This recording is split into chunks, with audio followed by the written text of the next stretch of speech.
What if the very thing holding you back from your greatest achievements, your deepest joy, and your most vibrant self is comfort? Sounds entirely counterintuitive, doesn't it?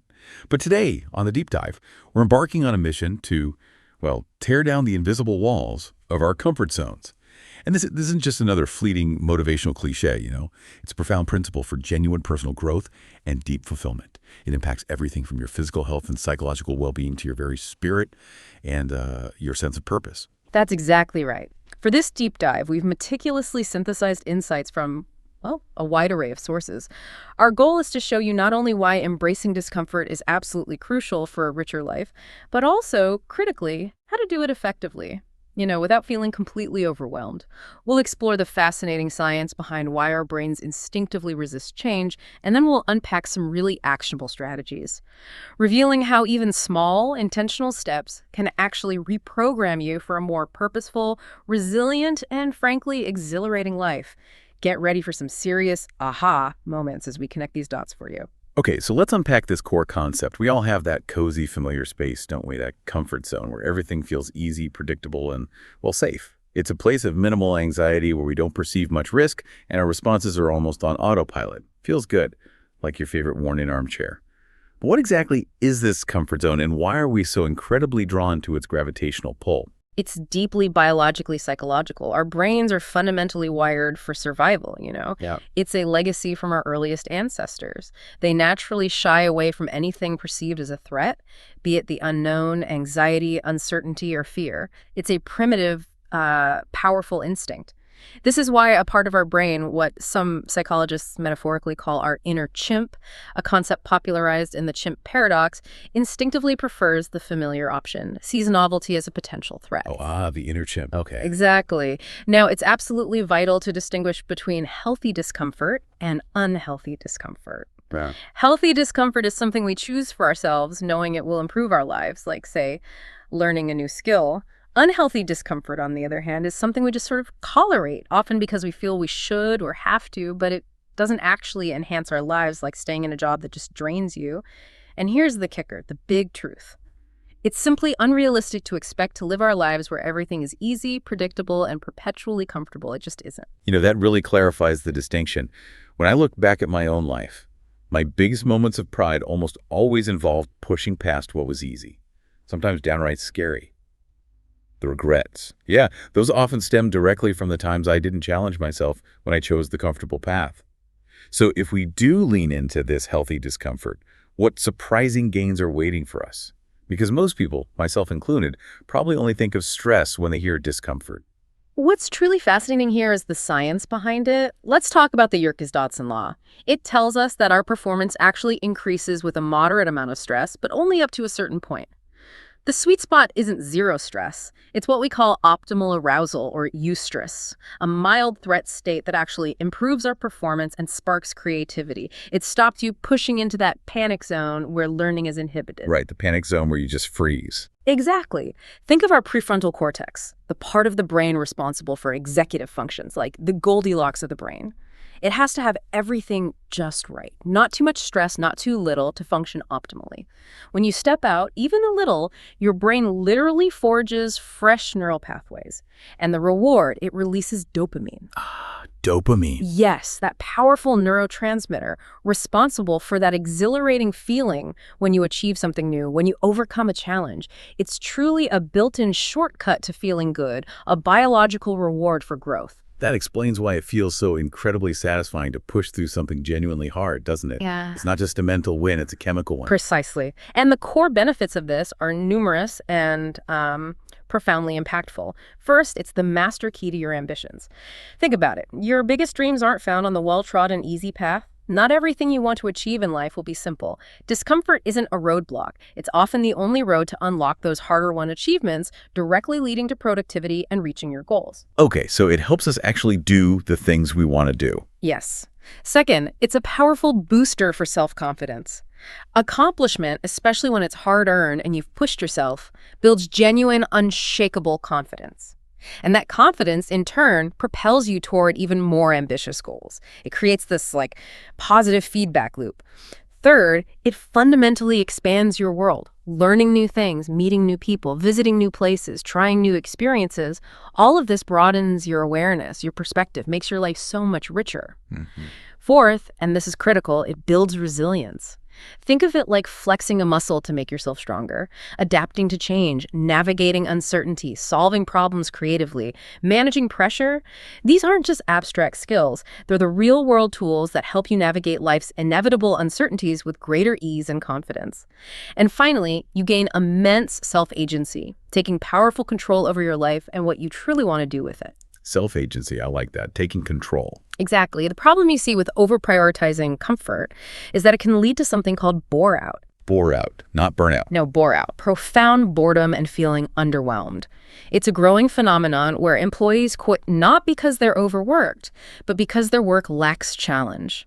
And a lack of challenge often means a lack of meaning. Wow, bore out. That's a genuinely striking concept, isn't it? I think many of us have felt that vague unease when things are too easy, when we're just cruising. It really challenges our usual perception that all stress is bad. Right. So if a little bit of healthy stress can be incredibly beneficial, how do we actually do this without leaping headfirst into the terrifying terror zone, that place where we just freeze up? Because for so many of us, the idea of stepping out feels like leaping off a cliff. My mind immediately goes to a time I had to give a presentation to a huge crowd, and all I wanted to do was run. What's the first mental shift we need? You've hit on the core challenge there. It absolutely starts with mindset. First, you need to adopt a growth mindset. This is a profound willingness to try new things, to fail, and crucially, to learn from those failures, accepting that fear will probably be present. As the saying goes, if you avoid everything that scares you, you'll never truly learn new things. Right. Got to be willing to stumble. Exactly. Second, reframe discomfort. Instead of seeing it as a sign of danger, interpret it as a vital sign of progress and growth. Mottos like, no pain, no gain, or what doesn't kill you makes you stronger encapsulate this perfectly. There was even a study where improv students who were told to feel awkward actually learned more quickly and effectively than those who weren't. Feel awkward. That's brilliant. Isn't it? Third, tune into your desired reality. Ask yourself what you truly want, no compromises, no settling, then brutally evaluate if your current actions, your daily choices, actually align with that powerful vision. Fourth, acknowledge your fear. Don't bury it or pretend it's not there. Admitting you're afraid allows you to become present, to fully feel that emotion, and then focus on just the next few steps, preventing that overwhelming terror zone feeling. Okay, just the next few steps, not the whole mountain. Precisely. And finally, make the objective worthy. Focus intensely on your why. For example, if you're presenting, your objective might be deeply meaningful, like to help save lives by sharing crucial information. That powerful why keeps you focused and motivated, even when you're incredibly uncomfortable, rather than just worrying about getting it right. That really makes it so much more actionable, doesn't it? Shifting the focus from the fear itself to the purpose behind the discomfort. So once we've got that mindset dialed in, how do we actually take that leap? Do we just, leap? Not necessarily a giant, terrifying leap. The most effective way is often to take it step by step, or start small to create new habits. Remember, our brain is designed to conserve energy. Small, manageable demands don't trigger its alarm system as much. And they actually activate its reward system, triggering motivation and making it easier to produce necessary changes. Okay, start small. Makes sense. The key is to make incremental, increasingly challenging changes. This builds confidence steadily. Think about Agata Biloka, for instance. She had this compelling message to share, but the thought of public speaking was terrifying for her. So she started incredibly small, just posting short, often awkward videos on social media, feeling the discomfort but doing it anyway. As that became less daunting, she gradually built up, moving to small online webinars, then public speaking at local events, and eventually even confident TV interviews. She scaled her discomfort one step at a time. Look where it led her. That's a brilliant example. It's almost like building up that muscle memory for courage, isn't it? Each small success reinforces the next step. Exactly. You need to train your fearless muscle. The only way to become truly good at facing discomfort is to do it often, consistently. The more you face a particular fear, the easier it gets. It's like a vaccine that boosts your mental immunity and fear resilience. For public speaking, for instance, you start with presenting to a small, friendly group, then move to larger audiences, then maybe a more formal setting. Gradual exposure. Like a mental vaccine. I like that framing. Yeah. Another powerful strategy is to reward yourself. Seriously, make a list of uncomfortable things you want to tackle and assign a specific, meaningful reward to each. As you conquer each one, claim your reward. It reinforces the positive action. You can also find a role model to emulate, someone who seems fearless in areas where you struggle. As Warren Buffett famously said, you've just got to step in, do it, see yourself doing it, learn from it, win from it, and keep going. Emulate someone. And sometimes partnering with someone to learn a new skill is a fantastic, safe way to gain experience. You can learn from a mentor or a peer without being fully responsible for the entire outcome right away. It lowers the stakes a bit. Finally, a practical tip. Bring along something familiar when you step out.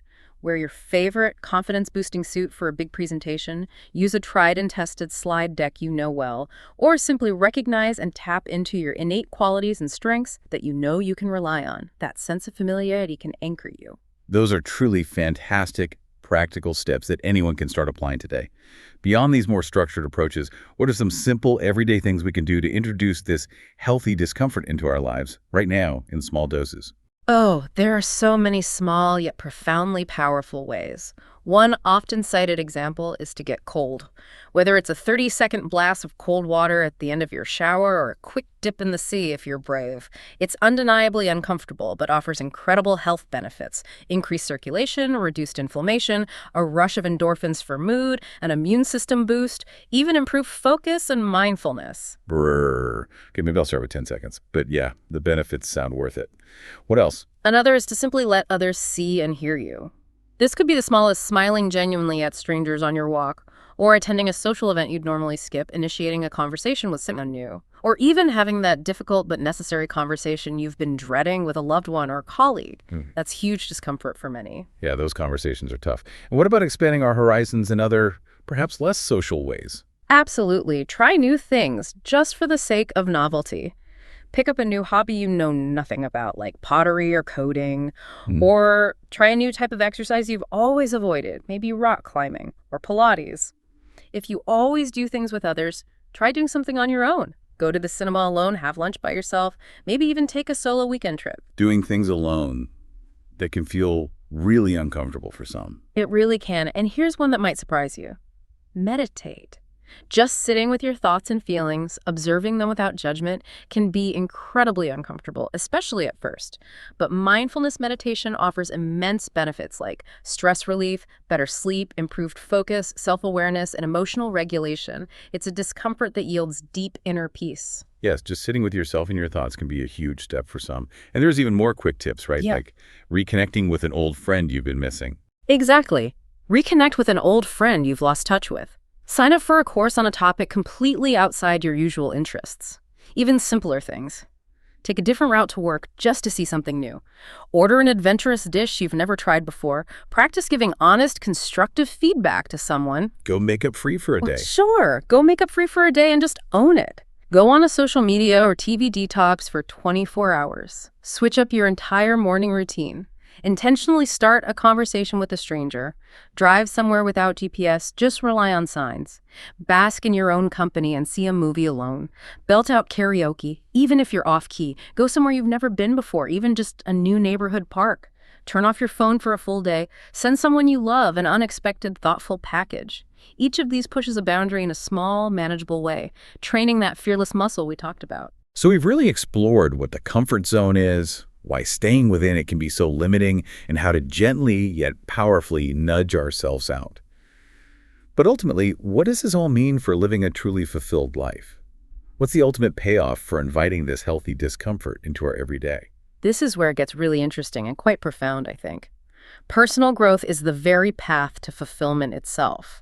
It's a consistent regimen of personal growth activities that helps you shed the false, self-limiting beliefs that bind you to an unfulfilled life. As one source puts it so powerfully, you don't attract what you want, you attract what you are. This isn't just about feeling good temporarily, it translates into tangible, deeply satisfying fulfillment across virtually all areas of your life. Like in our careers, for example. We spend so much of our lives working. Absolutely. Career and professional fulfillment isn't just about status or high earnings, though those can be nice. It's about achieving your highest potential and pursuing a noble purpose, like using your talents or even wealth building to genuinely improve the human condition. This connects directly to self-actualization, which is the pinnacle of Maslow's hierarchy of needs. It's not just about success, it's about fully realizing your unique potential, becoming the most complete and authentic version of yourself. Even taking on temporary roles, for example, can help you explore entirely new career paths, building versatility and resilience. Like an admin person stepping into customer service or marketing for a bit, just to see. And relationships. Those are so key to our sense of purpose and belonging. Indeed. Good relationships and social connections provide an essential, irreplaceable purpose in our lives. Friendship, personal security, support, mental wellness, combating loneliness, joyful community connections. Strong friendships, for example, have been shown to reduce illness risk, significantly improve mental health, and provide crucial coping strategies during tough times. It matters. Then there's the foundational impact on your physical and mental well-being. Exercise, for instance, is absolutely crucial for both. It boosts brain power and helps immensely with depression, anxiety, and stress by increasing those stress-handling chemicals in your brain. Right, movement is medicine. It really is. And nutrition is crystal clear. A balanced, wholesome diet is fundamental for mental wellness. It directly supports healthy brain processes and reduces the risk of mental health problems. It's all connected. It truly covers the whole person, doesn't it? Yeah. It's holistic. And it seems like a big part of this growth, this discomfort, is also understanding ourselves better, looking inward. Precisely. Self-reflection is immense and often profoundly uncomfortable. Understanding the world, challenging your current beliefs, learning deep, transformative truths about human existence. It requires immense amounts of self-reflection. While we spend so much time on external input, consuming content, very few of us spend extended, dedicated time in deep personal reflection. This internal processing, this quiet discomfort sometimes, is absolutely essential for exploring the meaning and purpose of life and truly understanding our deepest inner drivers. It's where the wisdom truly resides. This deep dive has truly unpacked the profound, often surprising impact of venturing beyond familiar boundaries. It's clear that inviting regular, healthy discomfort into our lives isn't about suffering. It encourages incredible personal growth, builds unshakable resilience. It fills us with genuine pride and confidence, increases our acceptance of uncontrollable things, and ultimately helps us overcome our deepest fears. It's a powerful, transformative cycle. That initial feeling of discomfort isn't a wall meant to stop you. It's more like a doorway, inviting you to step through to something greater. Because, as we've seen today, the really important stuff, the truly fulfilling experiences, the profound self-discoveries, they happen outside your comfort zone. So as you go about your day, what small bit of healthy discomfort can you invite into your life starting today? You might be surprised by what you discover about yourself, what incredible possibilities unfold.